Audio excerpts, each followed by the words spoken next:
Croeso chi bore yma I lleoliad chydig bach yn wahanol I ni gyfarfod yna fo. Dyn ni ddiolchgar iawn I canolfan swyddogion canolfan Penwsgarnedd I adael ni I ddod I fewn fan hyn y bore yma. Chydig o gweddiadau felly. Wthnos yma yn nos Fercher, mae'n gyfarfod gweddi am hanner di 7. A mae hwn yn digwydd ar Zoom. Gwydion, so ti'n mynd i'r troes hwnna law chydig bach? Diolch. So ti'n mynd, diolch yn fawr iawn. Digwydd ar Zoom.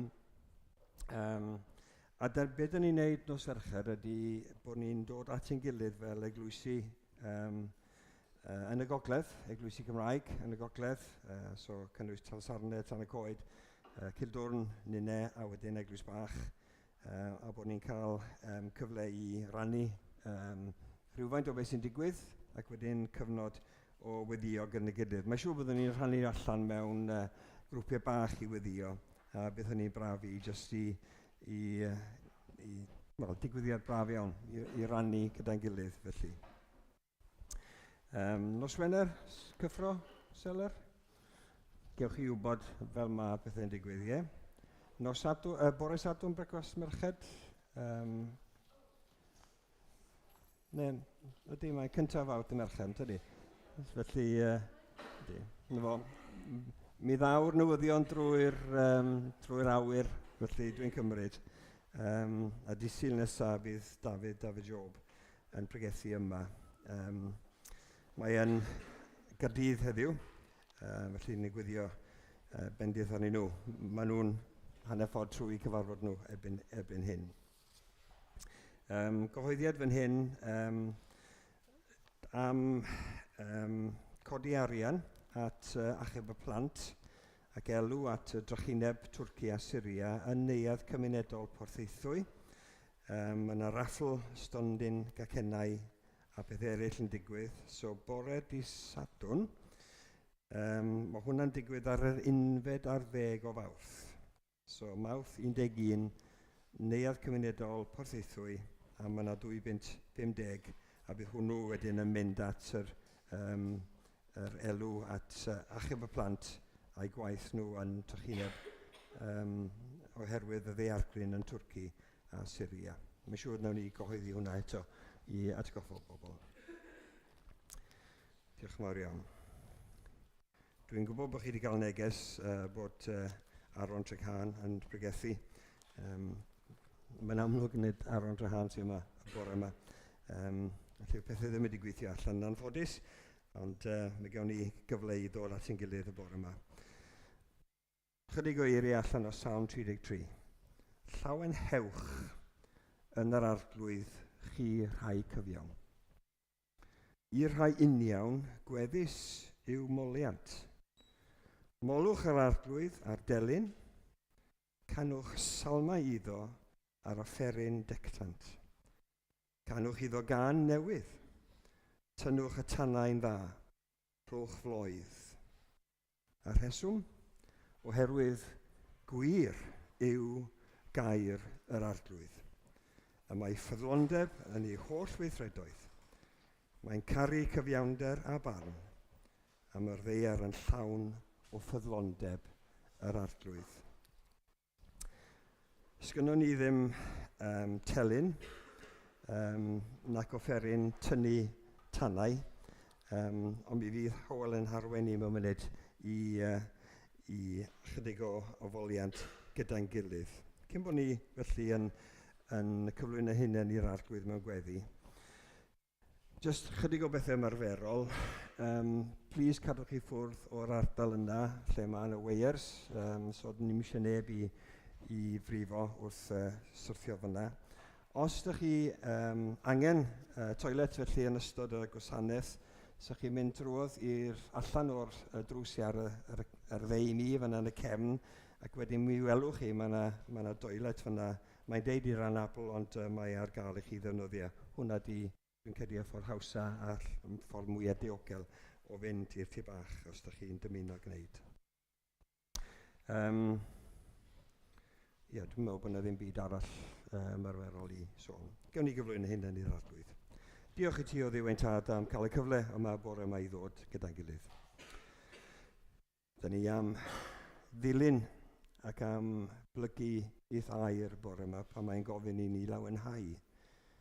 A nid y llawenydd sy'n dod o'n tu mewn ni, mae'n dod o y berthynas sydd gyda ni efo ti o Dduw trwy'r arglwydd Iesu Grist. A gwybod fod ti'n dduw holl y lluog.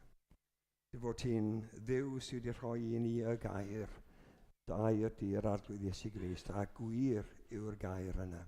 A da ni'n diolch felly am y cyfle yma i ddod gyda'n gilydd, i lawenhau ac i ddysgu gen i ti. Felly, da ni'n cyflwyno hunain i ti, yn gofyn yn rasol i ti'n bendithio ni. Oherwydd, tydyn ni ddim yn heiddi, ond dwi ti yn ein caru ni. Ti derbyn nawr ein diolch, yn enw Iesu Grist. Amen. So fel ni'n deud, mae Howell yn mynd i dynnu'r tanau ac yn harwain ni mewn 2 gan ar y dechrau. Wedyn daw Steff ymlaen i weddio, a wedyn Eirin yn rhoi stori plant ar ôl hynny. Diolch yn fawr.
Arglwydd yw dad. Da ni yn ymwybodol bod ni wedi canu pethau mawr yn fanna dad. Da ni wedi gofyn I ti ddod I buro yn calona ni. Ac o arglwydd yw dad, da ni'n ymwybodol iawn wrth ddod o dy flaen di. Yn bod ni angen yn buro. Arglwydd yw dad, da ni yn ymwybodol yn bod ni wedi methu ac wedi pechu. A'n bod ni o arglwydd yw dad, bod yn calona ni yn llawn o bethau, da ni ddim yn hoffi dad. A dad, da ni'n gwybod os da ni ddim yn hoffi beth sydd yn calona ni, da ni yn dychryn I feddwl beth rwy ti feddwl. Yr un sanctaidd, yr un pyr. Ac eto dad, da ni'n diolch bod ni yn dod at yr un sydd yn golchi ni yn lan. Da ni'n diolch bod Iesu wedi marw trosto ni. Ac felly, bore yma dad, pan wyt ti'n edrych arna ni, dwi ti ddim yn gweld y pethau na'n yn bywyd ni sydd yn ddrwg dad, dwi ti'n gweld cyfiawnder Crist. Ac o arglwydd yw dad, da ni'n diolch I ti am hynny. Da ni'n dyfolu di am yr iachawdwriaeth rhyfeddol yr wyt ti wedi baratoi ar yn cyfer ni. Ac o dad, yn gweddi ni bore yma, wrth I ni ddod at yn gilydd, wrth I ni addoli, ydy byddwn ni yn wirioneddol yn medru profi rhywbeth o hynny yn profiad real ni, dad. O dad, mor aml, da ni'n gwybod y pethau yma'n yn pen, a da ni'n diolch I ti amdanyn nhw. Ond bore yma, dad, gad I ni wirioneddol deimlo nhw yn calonau ni. O arglwydd yw dad, bydd yn agos atan ni rwan felly, dad. A da ni'n cyflwyno pawb yn yr eglwys sy'n methu bod yma, y bore yma. Dad, da ni'n meddwl am y rhai sydd ddim yn dda, a da ni'n gofyn I ti fod yn agos atyn nhw gartre wrth iddyn nhw ymuno gyda ni ar y ffrwd byw, dad. Ac o arglwydd yw dad, da ni jyst yn cyflwyno yn gwlad I ti hefyd rwan, dad, a'n cymuned leol ni.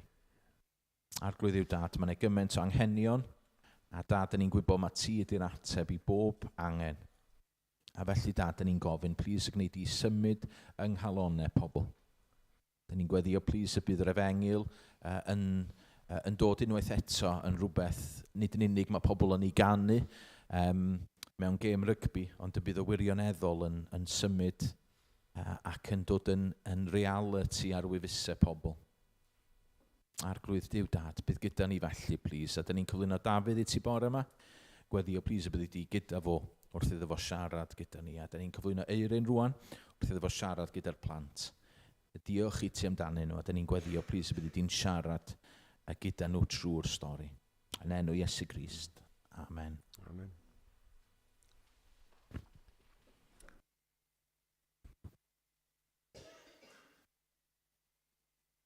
Bore da, di'r plant eisiau dod ymlaen, eist yn y ffrynt. Mae yna un set fawr werdd.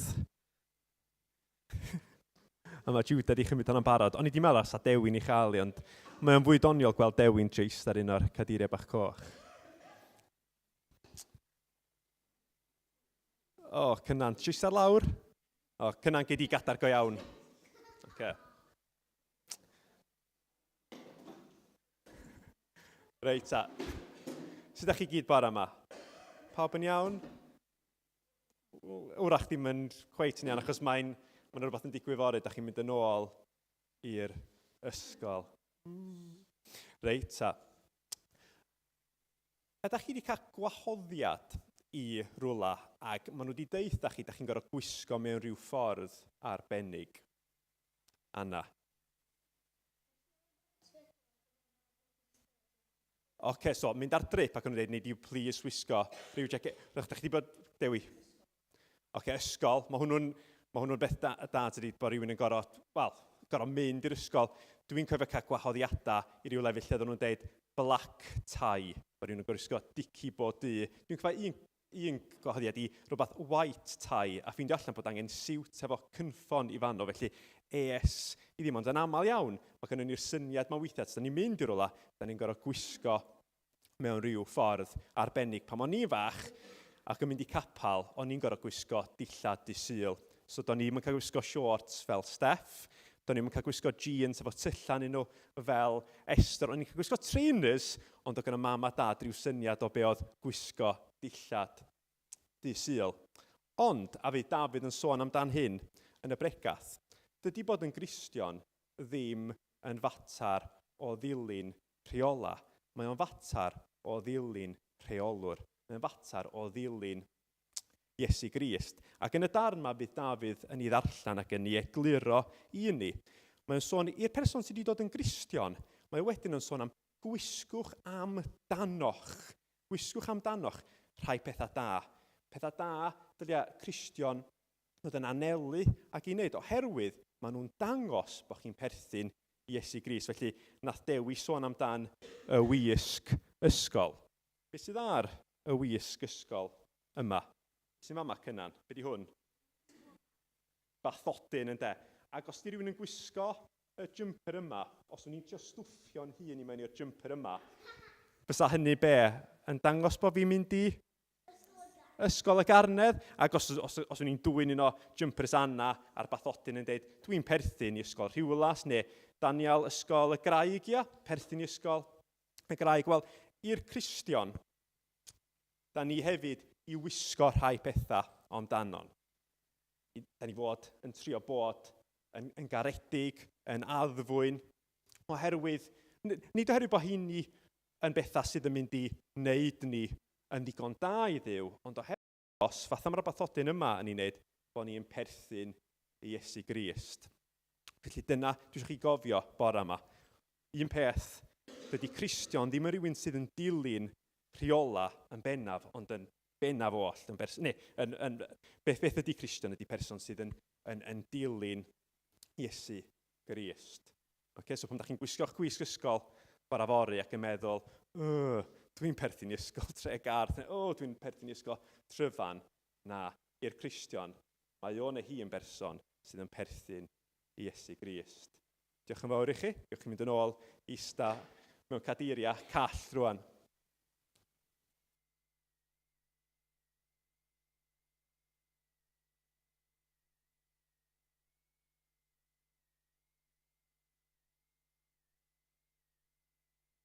Mynd trwy meddyliau athrawon, pan nhw'n dweud, da chi'n gorau mynd i'r ysgol fori. Mae'n siŵr beth sy'n mynd trwy meddwl athrawon. Da chi'n mynd i'r ysgol fori. Da iawn. Wel, nifer ohonoch chi wedi bod mewn lle arbennig yn ystod wythnos diwethaf yma. A dwi wedi gofyn i Ffion, i ofyn i rai ohonoch chi, a fysach chi'n bodlon deud rhywbeth bach am rhywbeth oedd yn taro chi ar ôl bod yn Bryn y Groes yn y gwersyll yn y Bala. Felly, pwy bynnag sydd wedi barod i wneud, sa'ch chi'n dod i fyny? Lle bod un person ar y tro, sa'ch chi'n gyd yn dod i fyny, a wedyn allwch chi yn Lydia'n dod, oedd rhywun arall. Da iawn. Rhyw fath o highlight, a wedyn sa'ch chi'n dod ffyr hyn, chydig bach mwy, bod y camera yn, felly fyddai chi symud yn draw chydig bach fel mae'r camera yn dod ymlaen ffrind. Oce, newn ni gychwyn efo chdi, Lydia, gan bod ti yma. O'n i'n mwynhau yr cyfarfodydd, achos oedd o'n dianelu at bobl ifanc, so oedd o'n hawdd i ddilyn. Gafon ni greu music video, oedd yn really fun. Dyma fi'n cael peintio gwydr. Dyd eto? Dyma fi'n cael peintio gwydr. Da iawn, diolch yn fawr iawn. Y gemma. Peldroed. Dyd ffrind Dewi. Y bwyd. Oho. Gemau. Dyd eto? Gemau. Gemau, da iawn, da iawn. Diolch yn fawr iawn i chi. Diolch yn fawr eistedd yn ôl.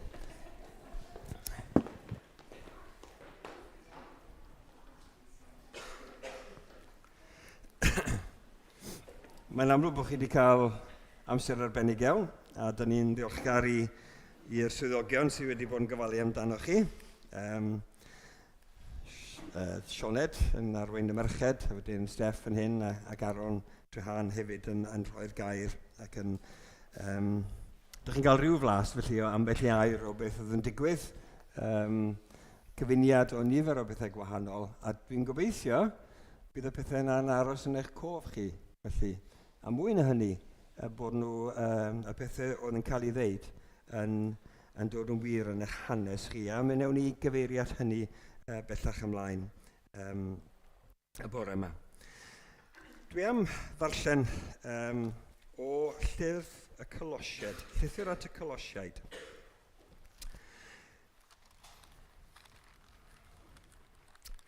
A dwi'n mynd i ddarllen o'r drydydd benod.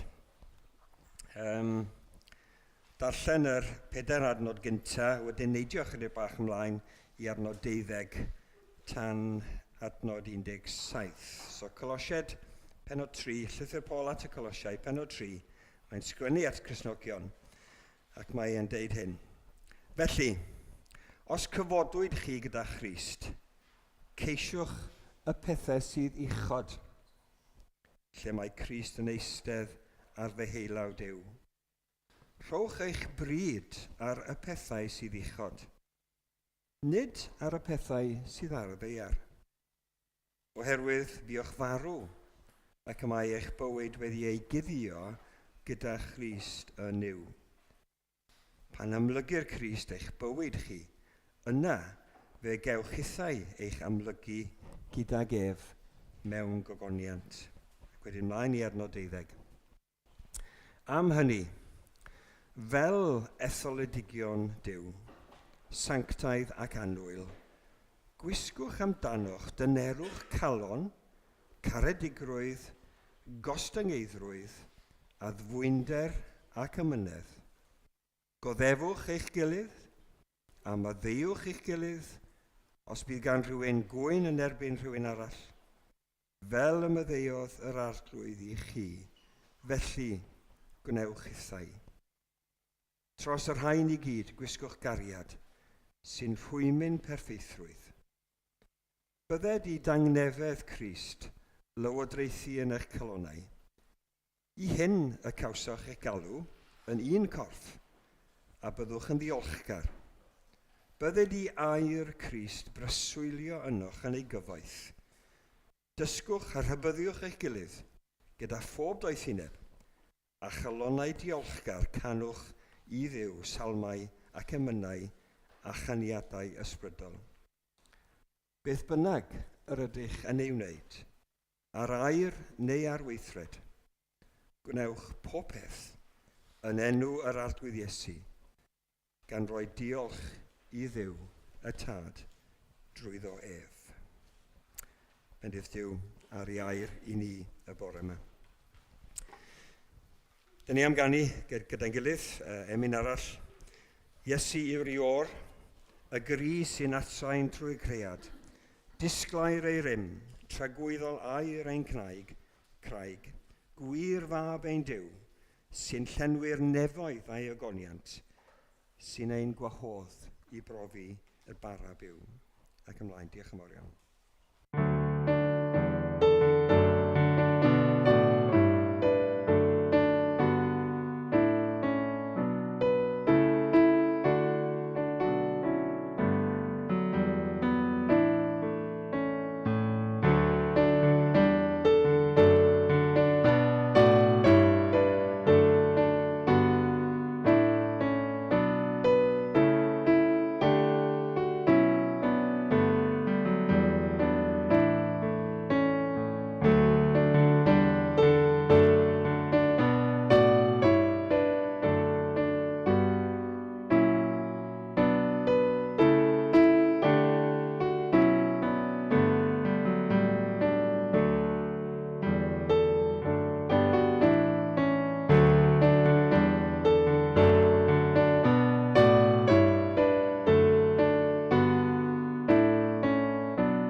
Mi oedd na chydig o brinder amser i baratoi ar gyfer y bore yma.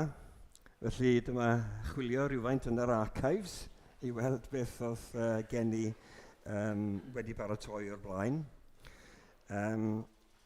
Ond hefyd o'n i'n meddwl am, da chi wedi gweld nifer o'r plant sydd wedi dod i'r ffront y bore yma, meddwl amdani nhw, lle maen nhw wedi bod, lle da chi wedi bod fel plant o'r wythnos yma, a bod chi wedi bod mewn sefyllfa arbennig mewn gwirionedd.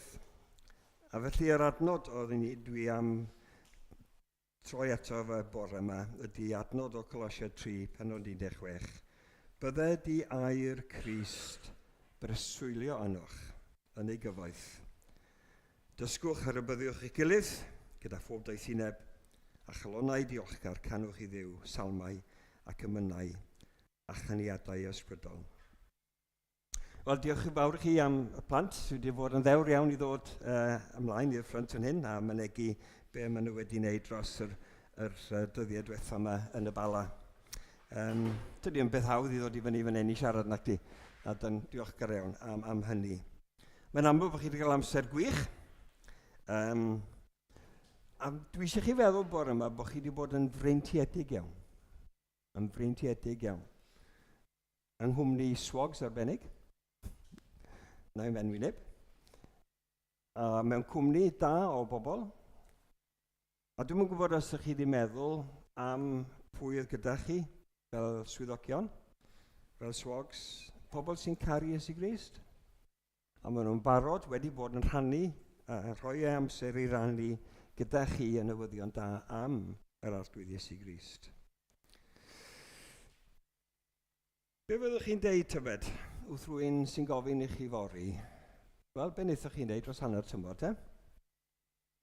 Be fyddwch chi'n deud? Wel, wnaethon ni rhywle special. Wnaethoch chi'n neud rhywbeth? Do, wnaethon ni rhywbeth. Wnaethoch chi'n fwynhau hynny? Iawn. Iawn.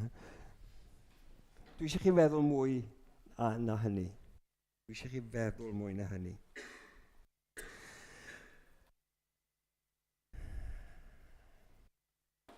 Dych chi wedi bod yn freintiedig. Dyna peth pwysig dwi eisiau dweud. Dych chi wedi bod yn freintiedig iawn wrth fod yna. Y clywed yr hanes am y person mwyaf anhygol sydd wedi bod yn y byd yma. Y person yr arglwydd Iesu Grist. Dych chi wedi bod yng nghwmni eraill sydd ar yr un fath o teuluoedd, lle mae rhieni'n Cristnogion o bosib ac yn dwyn i'r plant a maen nhw am i chi glywed hanes yr arglwydd Iesu Grist. Petai chi wedi bod mewn gwersyll, dydwch rhyw 2000 o flynyddoedd yn ôl. A boi o enw Paul yn arwain y gwersyll yna ac yn rhoi sgyrsiau. Beth fydde Paul wedi deud wrthoch chi? Allai fod yn sicr fyse Paul wedi deud yr un peth ac oedd Aaron a Steff a Sioned yn cyflwyno i chi. Achos os dyn ni'n darllen y llythyr at y Colosied, mae Paul, fel oedd y swyddogion chi yn wrthnos diwetha, am ddeud wrthoch chi am yr arglwydd Iesu Grist, am codi, dyrchafu'r arglwydd Iesu Grist, oedd Paul yn gwneud yr un fath o beth. A os gynnwch chi Feibl neu app ar eich ffôn, Colosied pennod 1, adnod 15, mae Paul fan hyn yn disgrifio yr arglwydd Iesu Grist, yn dyrchafu'r arglwydd Iesu Grist. Hwn yw delw'r Duw anweledig. Be mae hwnna'n golygu?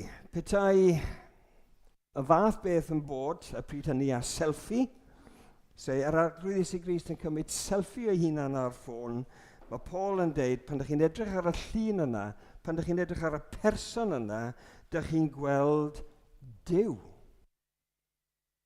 Delw y Duw anweledig. Llun o Dduw allwn ni'n ei weld. Mae'r arglwydd Iesu Grist yn dangos Duw i ni. A beth sy'n wir am yr arglwydd Iesu Grist? Cyntaf yn edig o'r holl greadigaeth. O Iesu Grist yna ar y dechrau. Cyn i'r byd cael ei greu. Oherwydd ynddo ef, y creued pob peth yn y nefoedd ac ar y ddeiar, pethau gwledig, pethau anweledig, gorseddau, arglwyddiaethau, tywysogaethau ac awdurdodau. Mewn gwirionedd, pob peth. Yr arglwydd Iesu Grist yno yn y greadigaeth. Trwyddo ef, trwy Iesu Grist, ac ei fwy nef, y mae pob peth wedi cael ei greu. A'r pob peth am yr arglwydd Iesu Grist. Y mae ef cyn pob peth. Ac ynddo ef, y mae pob peth yn cyd-sefyll. Fe yw pen y corff, sef yr eglwys. Ef yw'r dechrau. Y cyntaf yn edig o blith y meirw, i fod ei hun yn gyntaf ym mhob peth.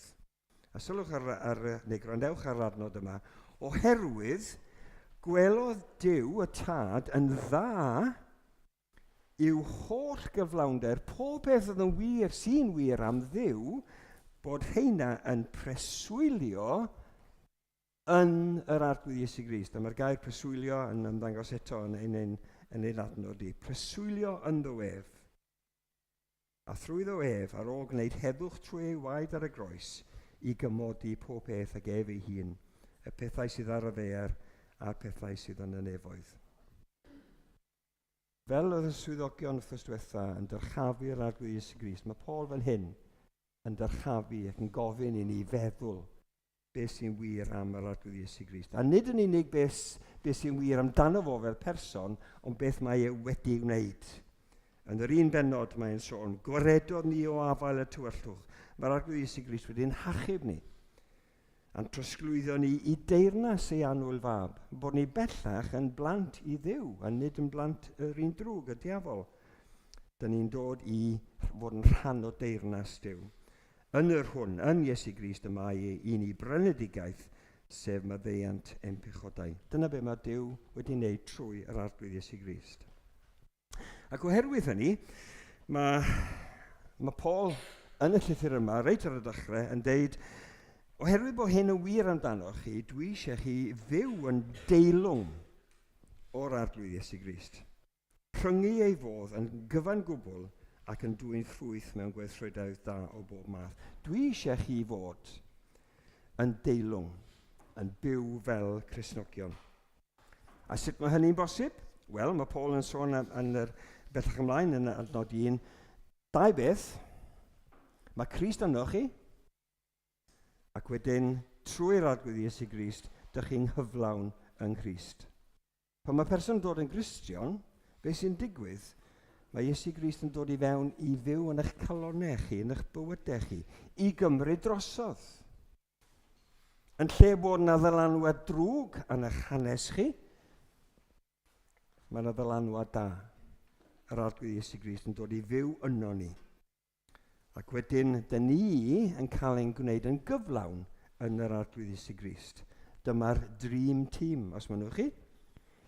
Chi a'r arglwydd Iesu Grist. Y dream team. Dych chi'n gyflawn. Dyna beth mae bwriad Duw ar eich cyfer chi.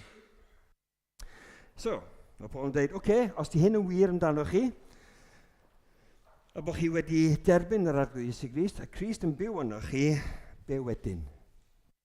Be wedyn? Mae rhaid i chi fod yn wahanol i rhai sy'n heb yr arglwydd Iesu Grist yn byw yn ei calonau ni. Mae hwnna'n sefyll i reswm yn tydi? Os ydy Iesu Grist yno ni, mae'r hyn yma Iesu Grist yn dod un bywydau ni, un meddyliau ni, yn gorfod effeithio ar sut dyn ni'n byw, beth dyn ni'n meddwl, sut dyn ni'n ymddwyn ac yn y blaen. Ac felly, jyst i gyfeirio, dwi'n jyst yn rhoi sylw chi, rhai sydd chi wedi bod yn y gwersyll. Dych chi wedi mwynhau. Dych chi wedi cael amser da. A dwi ddim yn fychanu hynny, felly bod hwnna wedi bod yn brofiad gwych yn y hanes chi, a gobeithio newch chi ddim anghofio fo. Ond, mae bywyd yn mynd yn ei flaen. Fel mae ti'n cael atgoffa, mae ysgol yn digwydd fori. Dych chi wedi bod mewn am chydig o ddyddiau, mewn awyrgylch, doedd yna neb yn rhegi nag oedd. Doedd yna neb yn deud Iesu Grist am fel rheg. Gobeithio bod pawb wedi bod yn ymddwyn yn dda tuag at ei gilydd ac yn edrych ar ôl ei gilydd. Nid siarad tu ôl eu cefn pethau. Mae cymdeithas Cristnogol yn golygu bod Cristnogion yn byw yn wahanol oherwydd bod Iesu Grist ynyn nhw, a bod Iesu Grist yn neud nhw'n gyflawn.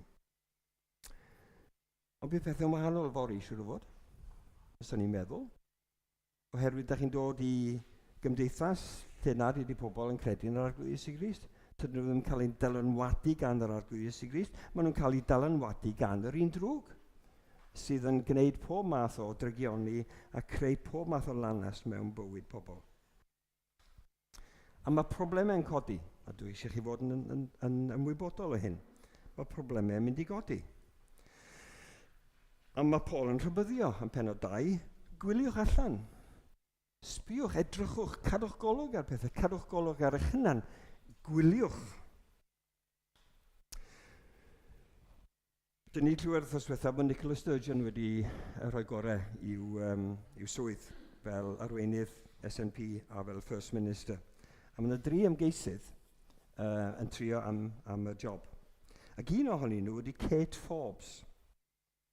A mae hi'n Gristion. Mae yna gyfweliad, os ydych chi eisiau darllen o, mae un boi yn trio cael i ateb i'n cwestiwn. A mae hyn sy'n cael ei sgwennu am Kate Forbes. Miss Forbes, a devout member of the Free Church of Scotland, also said she would not have voted for the Scottish Government's gender reforms in December, mae'n debyg oedd hi ar gyfnod mamolaeth, and that according to her religious beliefs, having children outside marriage was wrong. So, mae hyn sydd yn dod o'r gair, o'r Beibl, yr hyn y mae'r arglwydd Iesu Grist yn ein dysgu ni a bod ni yn derbyn sy'n wirionedd a'r ffordd iawn o fyw yn cael ei fynegu. A mae hi, yn Gristion, yn credu hwnnw. Wedyn beth sy'n digwydd? Several of Miss Forbes' backers have withdrawn their endorsements. Dydym cefnogi hi dim mwy. With Deputy First Minister John Swinney gofyn y cwestiwn whether someone who holds her views would be an appropriate choice to lead the party and the country. Mae Kate Forbes yn credu yr hyn sydd yn cael ei ddangos ni yn y Beibl. A mae'n mynegu hynny oherwydd wrth gredu fo, mae'n dweud dwi'n gorfod mynd efo a dwi'n gorfod cytuno efo be mae'r Beibl yn ei ddeud. Ac wrth gwrs, mae pobl yn mynd i anghytuno. Os ydych chi'n deud bore fori, mi es i wersyll Cristnogol, a mi nes i glywed newyddion da am yr arglwydd Iesu Grist. Wel, be maen nhw'n mynd i wneud? Maen nhw'n mynd i chwrthin. Maen nhw'n mynd i chwrthin. Be ydych chi'n mynd i wneud? Ydych chi'n cario ymlaen. Be mae Kate Forbes yn mynd i wneud? Ydy hi'n mynd i dweud, oherwydd bod fi'n colli cefnogwyr, dwi'n mynd i newid y meddwl? Na. Wel, gobeithio ddim. Ond na. A felly dyna pan mae Paul yn deud, yn ei gwiliwch, byddwch yn effro, cadwch llyged yn agored am sefyllfaoedd, be on the lookout, rhag i neb eich cipio, eich dal chi allan, eich caethiwo chi i feddyliau sydd ddim yn feddyliau Duw sydd wedi cael ei sgwennu yn y Beibl. Gwyliwch, gwyliwch. Ond mae Paul hefyd yn rhoi cyngor. A mae'n rhoi nifer y cynghorion dyn ni wedi darllen nhw. A dwi'n dod i'r adnod fan. A dyn ni'n mynd yn sydyn trwy'r adnod yma. Achos mae'n hawdd i ddeall. Yr adnod yma, un o'r cynghorion mae Paul yn ei rhaid, bydded i air Crist. Mae yna gyfrau, bydded i heddwch Crist. Mae yna gorchymynion neu cynghorion yn dod o ddiwrth Paul.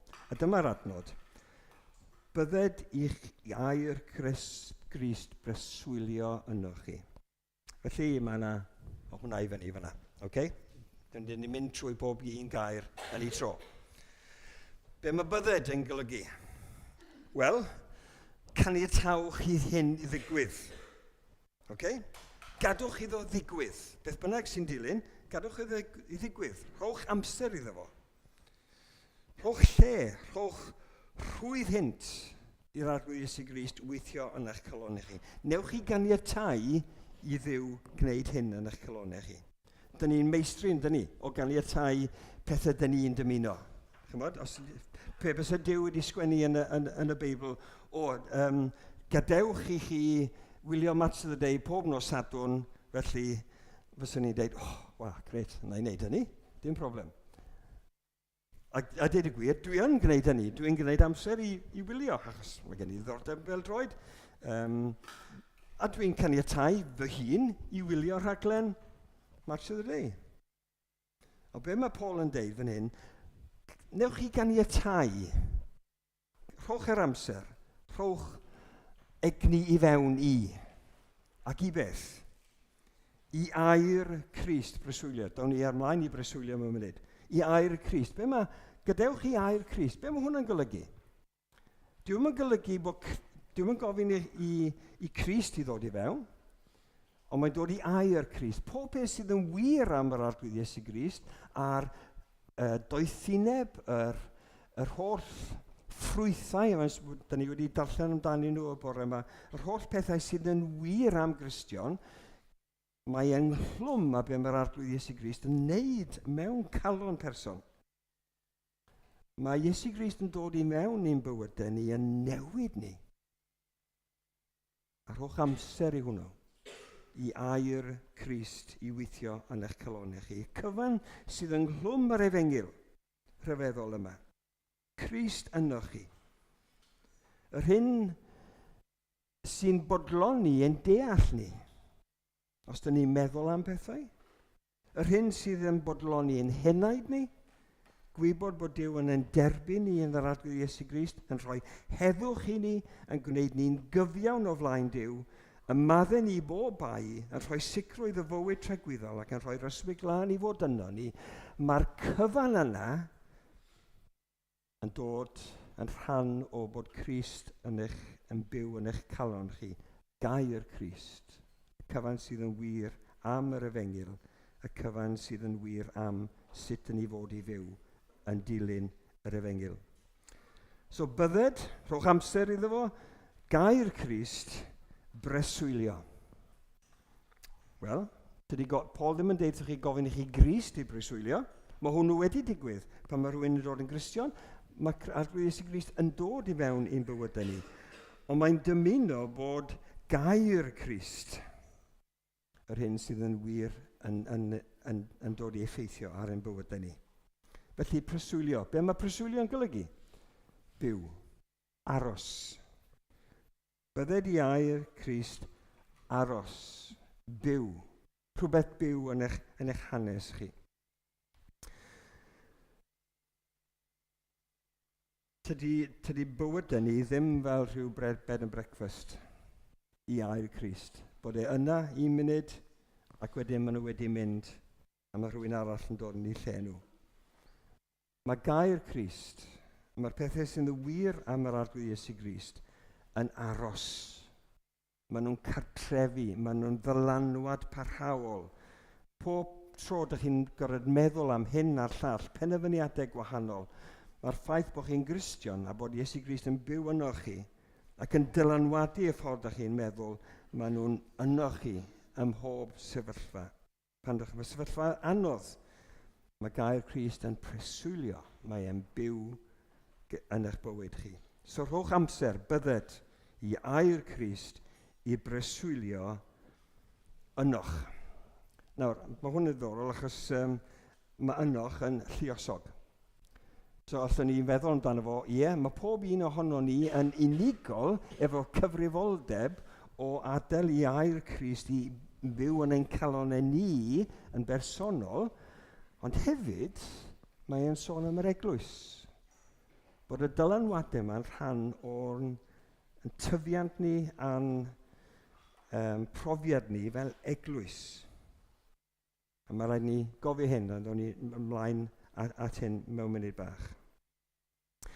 Ac wedyn, mae e'n sôn chi rhowch lle i air Crist breswylio yno chi yn ei gyfoeth.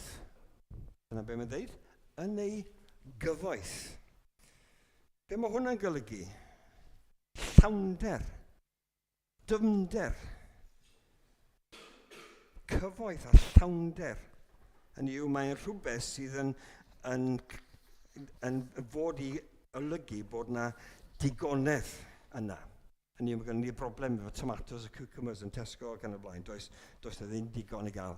Mae'r gair yna yn ei gyfaith yn gwbl gwahanol. Mae'n golygu digonedd.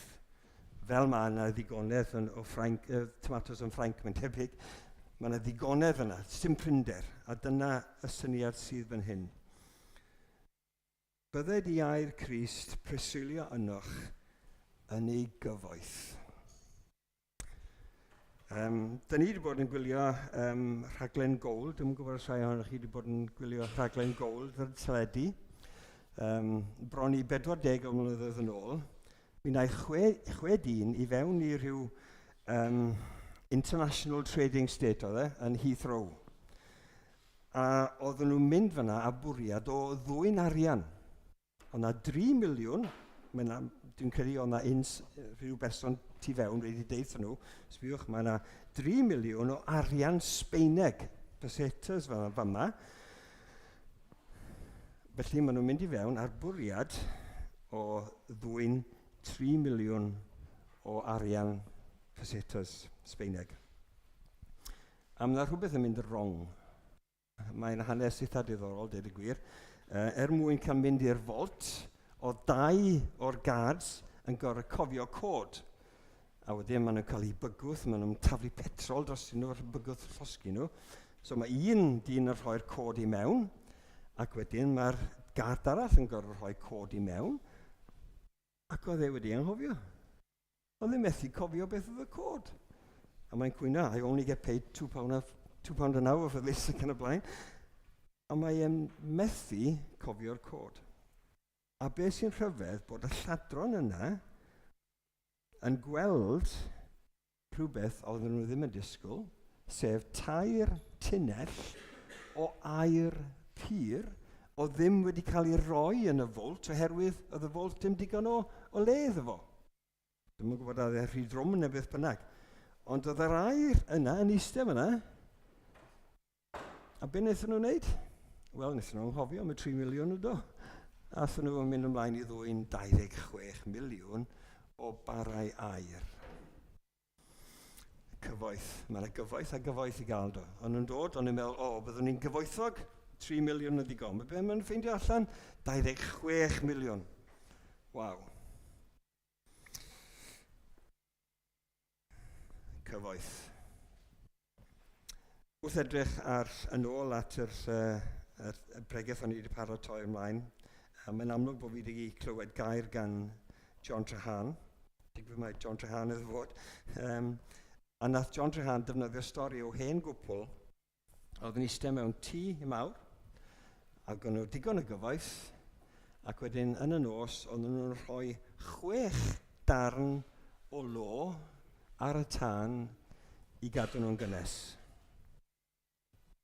6 darn o lo ar y tân i gadw nhw'n gynnes. Bod gynnu nhw ddigon o gyfoeth. Allwn ni siŵr o fod chwerthin am hynny yn gallwn ni. Ond mae hwn yn rhoi dalun i ni am gyfoeth yn tydi. Ydyn ni yn bodloni ar 6 darn o lo a cyfri hwnna bod hwnna'n ddigon yn ei profiad ni o'r arglwydd Iesu Grist yn lle defnyddio cyfoeth y cwt glo tu allan digon o lo fyna i roi cynestrwydd yn y tŷ. Neu ydyn ni'n meddwl am gyfoeth, mae 3 miliwn o ddigon pan mae Duw yn gallu rhoi 26 miliwn o gyfoeth. Dyna'r darlun ydy. Mae yna gyfoeth yn hyn sy'n dod i'n hanes ni trwy bydde di air Crist preswylio ynoch chi yn ei gyfoeth. Ond mae'r adnod yn mynd ymlaen, a dwi'n eisiau stopio fyna. Chydig o funudau wedyn. A dwi eisiau i'r sleid nesaf. Be dwi wedi rhoi fyna ydy, sgwennu ddim yn glir ar y sgrin yma. Ond yr adnod ar y chwith yn hyn, hwn ydy cyfeithiad Beibl Cymraeg Newydd, ac ar y dde yma cyfeithiad William Morgan. Dwi'n eisiau gwario lot o amser ar hwn, ond mae yna chydig bach o anghydweld, felly ynglyn â sut mae hwn yn cael ei gyfieithu. Fel bod rhan gyntaf yn gallu bod yn arwahân i'r rhan ola.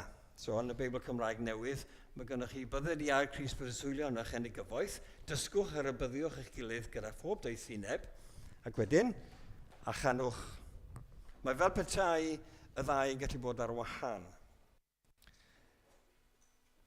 Ond mae'n debyg, mae'r cyfieithiad orau ydy'r hyn sydd yn enghraifft i hwn, Beibl William Morgan, a os ydych chi'n sylwi arno fo, preswyliad gair Crist sydd ynoch yn helaeth ym mhob doethineb gan ddysgu y rhybyddiau bawb ei gilydd mewn salmau.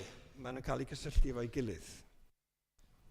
Maen nhw'n cael eu cysylltu efo'i gilydd mewn salmau ac ymynau odles rydol gan ganu trwy ras yn eich colonnau i'r arglwydd. Mae'r ffaith bod ni fel Cristnogion a gadael i air Crist, rhoi amser i air Crist i breswylio yn ein colonnau ni, yn ei gyfoeth, yn cael ei weithio allan yn ein perthynas ni gyda'n gilydd. I ddysgu ein gilydd ac i rhybyddio ein gilydd pan mae hynny angen i wneud. Ond mae yna gysylltiad fan hyn efo a canu sy'n eitha diddorol. O'n i'n trio darllen rhyw erthygl ar hyn, ac oedd e'n erthygl oedd yn sôn am geiriau eitha anodd a deud y gwir. Wel, oedd nhw'n anodd i mi beth bynnag. Achos oedd nhw'n sôn am pros a cons cyfieithiad un ffordd neu'r llall.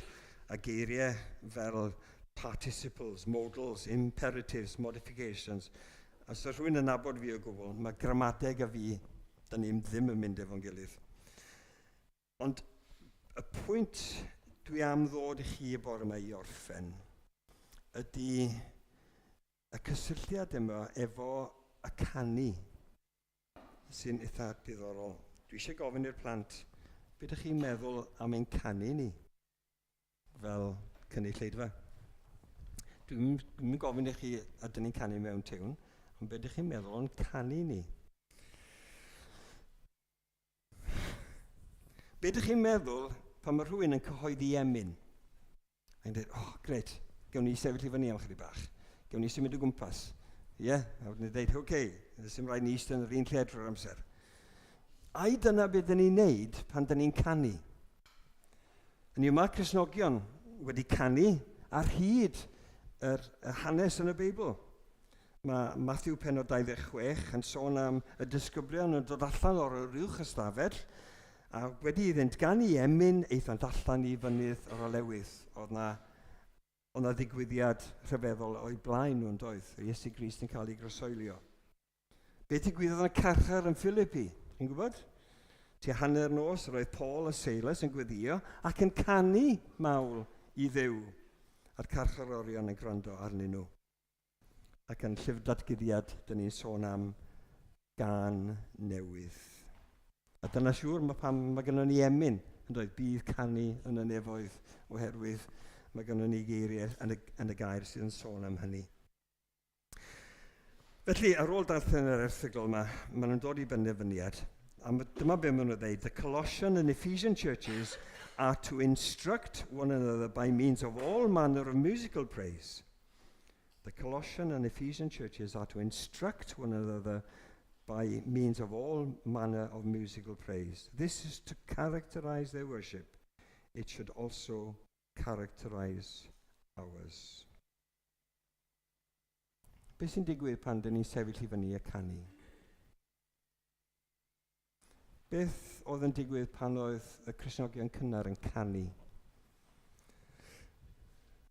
Wel, mae'n amlwg bod e'n fynegiant o'r hyn sydd yn wir yn ein calonnau ni yn cael ei canu allan gyda'n gilydd. A dyn ni'n neud hwn, dyn ni'n gofyn i neb i gan unawd, dyn ni'n canu hwn gyda'n gilydd. A beth sy'n digwydd pan mae dyn ni'n canu yn codi i ganu gyda'n gilydd? Dyn ni'n mynegu fel corff yr hyn sydd yn wir am yr arglwydd Iesu Grist, yr hyn sy'n wir amdano ni, ac yn barod i ddeud wrth bawb, pwy bynnag sydd yn dod yma mewn oedfa yn y bore, os dyn nhw'n Cristnogion, os nad yn ni'n nabod nhw, maen nhw'n gweld bod ni'n sefyll a canu gyda'n gilydd yr hyn sydd yn wir yn ein profiad ni, yr hyn sydd yn cytuno beth sy'n cael ei sgwennu yn y gair yn y Beibl, a bod ni'n neud hynny gyda llawenydd. Ac wrth meddwl am y canu yma ar y mynau, ydych chi'n gwybod o'r darn o'n i wedi cyfeirio at gynta yn Colosied 1:5, hwn yw delwr Duw anweledig. Mae'n debyg mai hwn oedd un o emynau Paul. Paul yn sgwennu yr darnau yma yw cael ei canu. So wrth ganu yr emyn yma, hwn yw delwr Duw anweledig, cyntaf fynedig yr holl greadigaeth.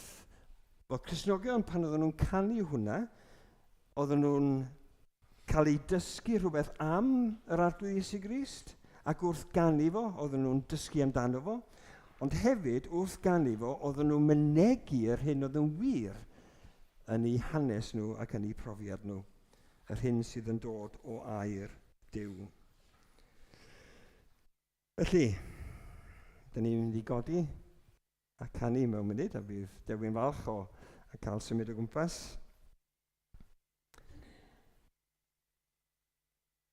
A jyst meddyliwch am be dyn ni'n mynd i wneud gyda'n gilydd. Be yw'r ymynedd dyn ni wedi canu efo'n gilydd y bore yma? Iesu, fy Iesu'n waredwr, arglwydd does neb fel ti. Dyn ni wedi canu fo yn do ar y dechrau. Dyn ni'n credu fe? Ydyn.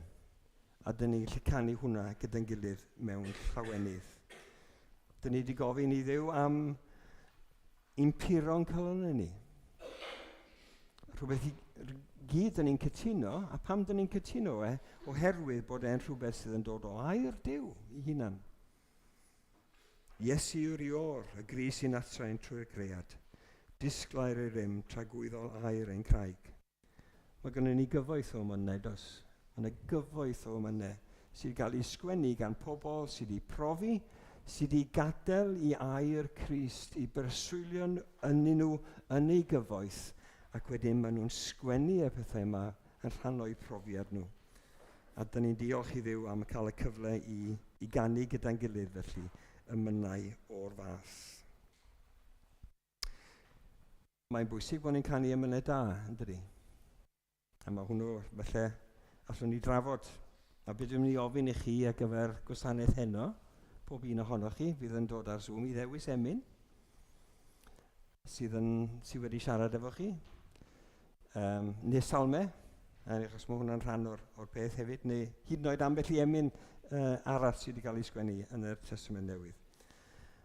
Ac wrth rhannu yr emynau yma, mae'n rhannu ein profiad ni, mae'n rhannu yr hyn sydd mae'r emyn yn dysgu i ni, a mae'n rhannu hefyd sut mae'r emyn yna yn gallu cyfleu, fel mae'n deud yn yr adnod yna, llawenydd. Oherwydd pan dyn ni'n canu, mae yna llawenydd yn rhan o'n profiad ni. Felly, so cofiwch am hynny ar gyfer heno, os gwelwch yn dda. Ac wedyn, dyn ni'n mynd i ganu yr hyn dyn ni'n credu ynddo fo. Dim ond ti a llachub, dyn credu hynny? Dim ond ti a llachub. Pwy o arglwydd allai byth achub nhw ei hun? Ein cywilydd oedd fel dyfnder môr, dy ras oedd ddyfnach byth. Pa bynnag mor wael ydych chi'n teimlo ynglyn â chynan a'ch pechod o bosib a bod chi'n ddim yn deilwng i ddod o flaen Duw. Mae'r arglwydd Iesu Grist wedi mynd yn bellach. Do a goraist ffordd i achau'r gegendor mawr, ac un clonau grwydro'n bell, dy gariad aeth ti draw. Mae'n rhywbeth rhyfeddol ni ganu gyda'n gilydd, ac wedyn newn ni ganu Iesu, Iesu, rwy ti'n ddigon. Felly, pwy o arglwydd allai byth achub nhw ei hun?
Diolch o ddiwetad y bore yma am dy gariad tuag ato ni yn yr arglwydd Iesu Grist.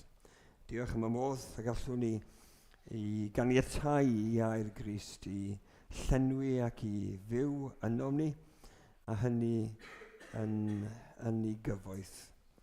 Dyn ni'n diolch i ti bod hynny'n bosib oherwydd bod Crist yn byw yno ni. Ac helpa ni arglwydd wrth ni fynd ar wrthos newydd i fynd yn y llawenydd yma.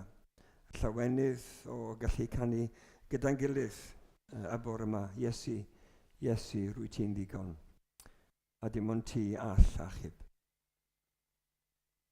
Helpa ni o ddiwentad i fod yn dystiolaeth dros y ti yn y dyddiau tywyll yma, a fod yr hyn sydd yn wir amdano ni, a'r hyn sydd wyt ti'n ei wneud yno ni hefyd, yn cael modd i gyrraedd allan tuag at eraill mewn tystiolaeth ac mewn